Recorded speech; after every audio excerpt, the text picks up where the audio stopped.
अस्सलाम वालेकुम नाज़रीन, मैं हूं इम्तियाज़ हुसैन और आप मेरा चैनल देख रहे हैं इम्तियाज़ हुसैन डायरी। तो हम इलेक्शन के हवाले से हमने सीरीज़ स्टार्ट की हुई है।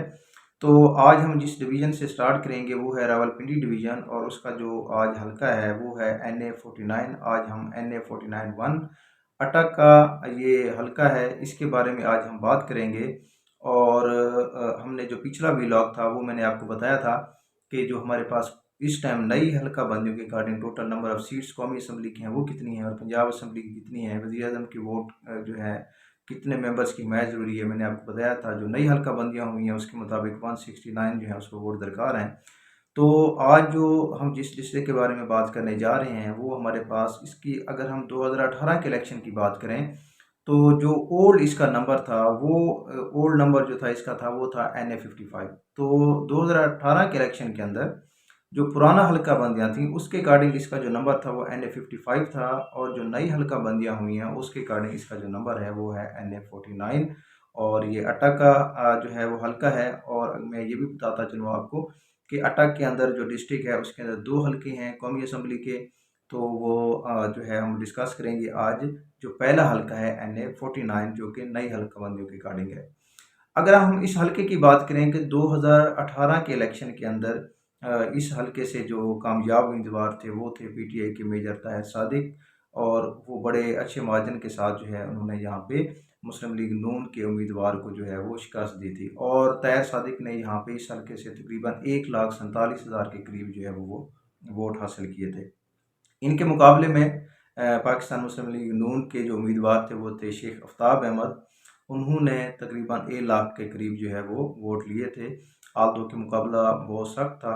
तो फिर इस मुकाबले के अंदर जो जीत हुई थी वो मेजर ताहिर सादिक की थी। तो अगर हम मेजर ताहिर सादिक की बात करते हैं तो वो पीटीआई के जाने पहचाने जो हैं वो लीडर हैं और उनकी पार्टी के अंदर बहुत ज़्यादा अहमियत है।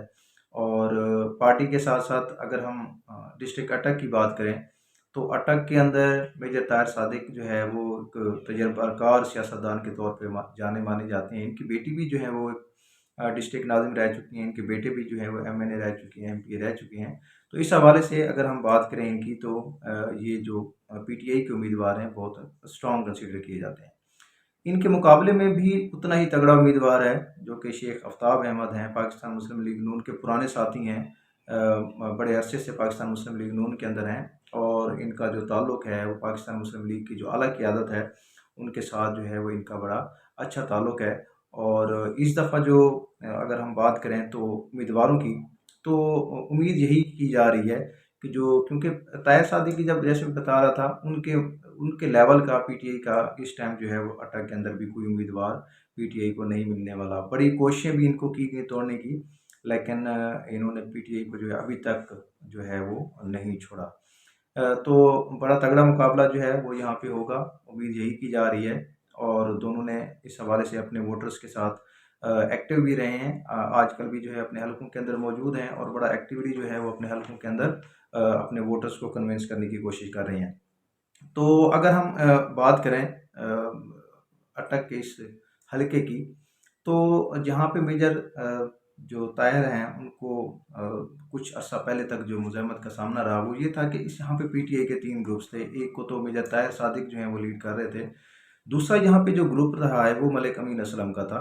और वो काफ़ी अरसे तक जो है वो खुद को वहाँ पे काम भी उन्होंने करवाया और वो काफ़ी यहाँ पे जो है वो मजबूत भी रहे। और तीसरा यहाँ पे जो ग्रुप है पीटीआई का वो जुल्फ़ी बुखारी का था। जुल्फ़ी बुखारी ने जो है इमरान खान के दौरे हुकूमत में यहाँ पे बड़े काम करवाए, बड़े जो है वो एक्टिव रहे, यहाँ पे एक्टिवली अटक के अंदर अपना रोल प्ले करते रहे। उनके कज़न जो हैं वो यावर जो हैं वो भी उम्मीदवार हैं इस दफ़ा। लेकिन फिर 9 मई के वाक़यात के बाद जुल्फ़ी बुखारी जैसा आपको पता है वो बैरून मुल्क चले गए हैं और जो यावर अब्बास हैं वो भी इस टाइम अंडरग्राउंड हैं। तो अल्टीमेटली अगर हम देखें तो मलिक अमीन असलम भी जो हैं वो पीटीआई को क्योंकि छोड़ चुके हैं और आज़ाद हैसियत से इलेक्शन लड़ने का भी अंदिया दे चुके हैं। तो अभी जो करंटली सिचुएशन है उसके मुताबिक अगर हम पीटीआई के टिकट की बात करें तो तकरीबन मेजर जो ताहिर हैं उनका टिकट पीटीआई की तरफ से कन्फर्म नज़र आता है। और इसी तरह से पाकिस्तान मुस्लिम लीग नून की बात करें तो जो शेख आफ्ताब हैं उनका टिकट भी यहाँ पे कन्फर्म नज़र आता है। 2018 के इलेक्शन की अगर हम बात करें तो उस टाइम जो सबसे ज़्यादा लोगों ने भी इस चीज़ को देखा, जो पाकिस्तान मुस्लिम लीग नून के जो वोट कटे थे वो टीएलपी की वजह से कटे थे। 2018 के इलेक्शन के अंदर इस हल्के से टीएलपी के जो उम्मीदवार थे उन्होंने 25,000 वोट लिए थे, और वो तकरीबन जो वो वोट थे वो ज़्यादातर जो थे वो पाकिस्तान मुस्लिम लीग नवाज़ के थे, क्योंकि हुकूमत उनकी ख़त्म हुई थी, तो आपको पता है वहाँ पे इश्यूज चलते रहते। तो अब जो वो 25,000 वोट हैं उनकी बड़ी अहमियत है।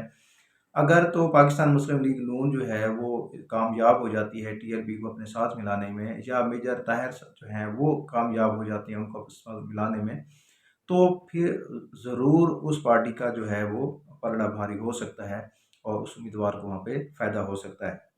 अगर हम पीपी के उम्मीदवार की यहाँ पे बात करें तो पीपी के उम्मीदवार भी यहाँ पे मौजूद हैं, जुल्फ़िकार रियाज़ ख़ान साहब, और इन्होंने लास्ट टाइम जो है वो इलेक्शन यहाँ पे लड़ा था, तो अब भी जो है वो यहाँ से पीपी के उम्मीदवार हो सकते हैं। तो ये था अटक का पहला हल्का 49।